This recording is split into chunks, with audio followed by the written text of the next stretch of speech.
Do you have magnetic tiles lying around your home or in your classroom? Pop your answer in the comments. Did you know that magnetic tiles can be a great way to engage children in learning? Children who often aren't engaged in learning aren't engaged in learning because for them, learning isn't fun. For some children, though, they're not engaged in learning, partly because learning maybe isn't fun for them, but because they have other issues such as learning difficulties or neurological disabilities that hinder and impact on their ability to learn effectively.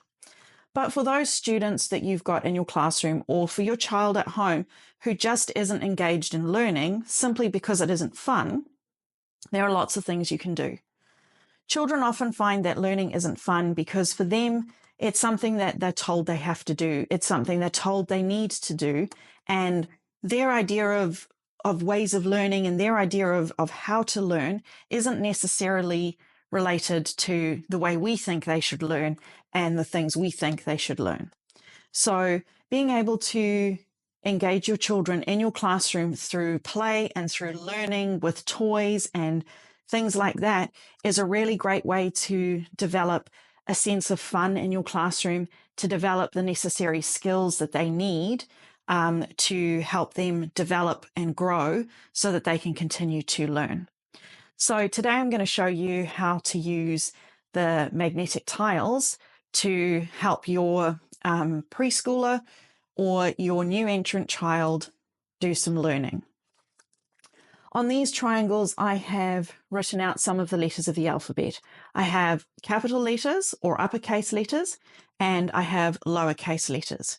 So the idea is that they need to find a tile, name the letter, can make the sound of the letter as well, and give you a word with that letter depending on where they are in their development and where they are at school.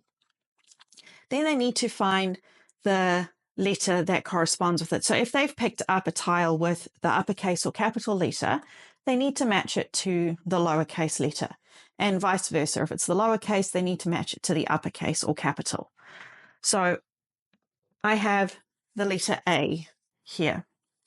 So the letter A makes the sound A, and a word that starts with that letter is apple. So now I need to look at my tiles and I need to look and find my lowercase a, which I've done. I pair them together and plop them down on my whiteboard. With pulling the magnets off of the whiteboard, it's quite a tough thing to get off. So it creates a bit of muscle work and a bit of heavy work for the hands. And so it's really good to develop those skills. So here I have the letter E that goes eh, and a word that starts with that is elephant. So now I look for my lowercase and I match them up. So this is a really good activity that develops motor skills. It's hard work on the hands and it strengthens hand muscles. And it also works with your thinking and your learning and development with regards to your alphabet and your phonics and your literacy. So those are how we can use it to develop literacy and phonics skills.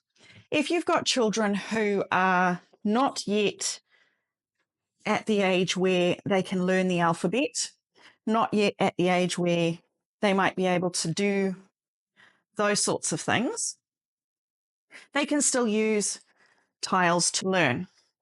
So on these triangles, I've got stickers with aeroplanes on them. And on these squares, I've got stickers with cats on them. So the idea is to, again, match the stickers on the squares and on the triangles. So this is a great activity for your preschooler to start developing some recognition skills, some matching skills, and start developing their skills for noticing things that are the same, things that are different, shapes, colors, things like that. So get them to pick one of the triangles or the squares. I've got an aeroplane here. And then get them to find the one that matches. When you've got them matched, again, you just pop them on the board.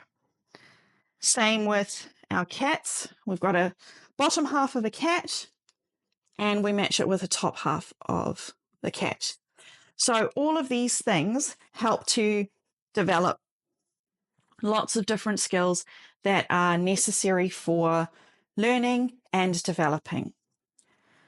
So this is a really good way of helping kids learn.